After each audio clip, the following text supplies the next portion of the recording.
అధికార పార్టీ మీద ప్రజల్లో ఆగ్రహం తారాస్థాయిలో ఉంటే అది ఖచ్చితంగా ప్రతిపక్ష పార్టీకి బలం అవుతుంది. ఎన్నికల ముంగిట ప్రతిపక్ష పార్టీ దూకుడుగా పనిచేసేందుకు కారణం అవుతుంది.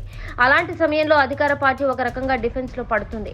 మొన్నటికి మొన్న తెలంగాణ రాష్ట్రంలో ఎన్నికలు జరిగినప్పుడు కాంగ్రెస్ పార్టీ గతంలో మాదిరిగా పొత్తులకు ప్రయత్నించలేదు. కాకపోతే కేసీఆర్ తో పొత్తు కుదరకపోవడంతో సిపిఐ గత్యంతరం లేక కాంగ్రెస్ తో ప్రయాణించేందుకు వచ్చింది. తెలంగాణ జనసమితి మిగతా పార్టీలు కూడా కేసీఆర్ వేధింపులు తట్టుకోలేక కాంగ్రెస్ వైపు వచ్చాయి. ఆ పార్టీల బలం ఎంత అనేది పక్కన పెడితే కాంగ్రెస్ పార్టీ గత పరిణామాలను దృష్టిలో పెట్టుకుని సీట్ల కేటాయింపును అత్యంత పకడ్బందీగా చేపట్టింది. ఫలితంగా విజయాన్ని సాధించింది. సో ఇక్కడ పొత్తు కోణాన్ని పరిశీలించే కంటే అధికార భారత రాష్ట్ర సమితి ఆగడాలను ప్రజల్లోకి తీసుకెళ్లడంలో కాంగ్రెస్ పార్టీ సఫలీకృతమైంది. ఇక్కడ కాంగ్రెస్ పార్టీ విజయం అంత సులువుగా సాధించలేదు. ఆ పార్టీ నాయకులు కష్టపడ్డారు కాబట్టే విజయం అనేది దక్కింది. అయితే త్వరలో ఎన్నికలు జరగబోయే ఏపీలో ఇలాంటి పరిస్థితి ఉందా అంటే లేదు అనే చెప్పాల్సి ఉంటుంది. అంటే అక్కడ జగన్ ప్రభుత్వం బలంగా సంక్షేమం, అభివృద్ధితో ప్రజల్లో చెరగని ముద్ర వేసింది. ఈ రోజు ఆంధ్రజ్యోతి పత్రికలో వేమూరి రాధాకృష్ణ తన కొత్త పలుకు శీర్షిక పేరుతో రాసిన వ్యాసంలో జగన్ నాటకం త్వరలో ముగియపోతోంది అని పేర్కొన్నారు. దీని అంతటికి కారణం జగన్మోహన్ రెడ్డి అనుసరిస్తున్న ఒంటెత్తు పోకడలే అని, కుప్పం కంటే వారికే టికెట్లు ఇస్తున్నారని రాధాకృష్ణ యథాలాపంగా పసుపు రంగు పూసుకొని వైసీపీపై నోరు పారేసుకున్నారు. రాధాకృష్ణ ప్రశ్నల మీద ప్రశ్నలు కురిపించారు. కానీ ఇక్కడే ఆయన మర్చిపోతున్న లాజిక్ ఏంటంటే, ఒకవేళ జగన్ ఓడిపోయే పరిస్థితే ఉంటే టీడీపీ ఎందుకు సొంతంగా ఎన్నికలకు వెళ్లలేకపోతోంది? బీజేపీ, జనసేన, కమ్యూనిస్టు పార్టీలతో పొత్తుకు ఎందుకు తహతహలాడుతుంది? టీడీపీ నిన్న మొన్న పుట్టిన పార్టీ కాదు. చంద్రబాబు నాయుడుకు గతంలో ముఖ్యమంత్రిగా చేసిన అనుభవం కూడా ఉంది.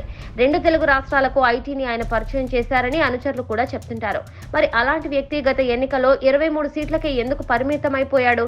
ఆంధ్రప్రదేశ్ రాష్ట్రాన్ని అంతగా అభివృద్ధి చేస్తే ప్రత్యర్థి పార్టీకి 151 సీట్లు ఎలా దక్కేలా చేస్తాడు? ఇవేవి రాధాకృష్ణకు తెలివా? లేక తెలిసినా చంద్రబాబుకు అనుకూలంగా రాయాలి కాబట్టి రాస్తున్నాడా? తను ఒక జర్నలిస్ట్ కదా. అలాంటప్పుడు నేల విడిచి సాము లాంటి వార్తలు ఎలా రాయగలడు? ఉండవల్లి అరుణ్ కుమార్ వంటి వారు చెప్పినా కూడా జగన్ పట్టించుకోవడం లేదని, దాదాపు 30 మంది ఎమ్మెల్యేలను మార్చుతున్నాడని రాధాకృష్ణ శోకాలు పెట్టాడు.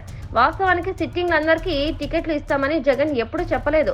పైగా ప్రజలతో నేరుగా సంబంధాలు లేని వారిని నిర్మోహమాటంగా పక్కన పెడతారని అతడు గతంలో పలుమార్లు చెప్పాడు. అంతేకాదు, ఇప్పటి వరకు జరిగిన సభలో తన ప్రభుత్వం వల్ల మేలు జరిగితేనే ఓటు వేయమని కోరుతున్నాడు తప్ప నాకు ఖచ్చితంగా ఓటు వేయాలని ప్రజలను అతడు అడగడం లేదు. అలాంటప్పుడు జగన్ ఎమ్మెల్యేలను మార్చడంలో తప్పేం కనబడుతోంది? ఇదే రాధాకృష్ణ వైసీపీ ఎమ్మెల్యేల మీద తన పత్రికలో గతంలో ఏం రాశాడు? వాళ్ళంతా ప్రజలకు దూరం అవుతున్నారనే కదా రాసింది. మరి అలాంటి ఎమ్మెల్యేలకు జగన్ ఎందుకు టికెట్లు ఇవ్వాలి? వారి వైపు రాధాకృష్ణ ఎందుకు వకాల్తా పుచ్చుకోవాలి? అంటే రాధాకృష్ణ రాసిన రాతల మీదనే ఆయనకు నమ్మకం లేదా? మరి ఇదేం జర్నలిజం? పైగా దీనికి దమ్ము అనే పేరు అన్నట్టు ఎన్నికల్లో ఖర్చు విపరీతంగా పెరుగుతున్న నేపథ్యంలో డబ్బున్న వారే రాజకీయాల్లోకి వస్తున్నారు. కొంతమంది ఇందుకు మినహాయింపుగా ఉన్నారు. త్వరలో ఏపీలో జరగబోయే ఎన్నికల్లో ఆర్థికంగా బలంగా ఉన్న వారికే టికెట్లు ఇస్తామని పలు అంతర్గత సంభాషణల్లో చంద్రబాబు చెప్పారు.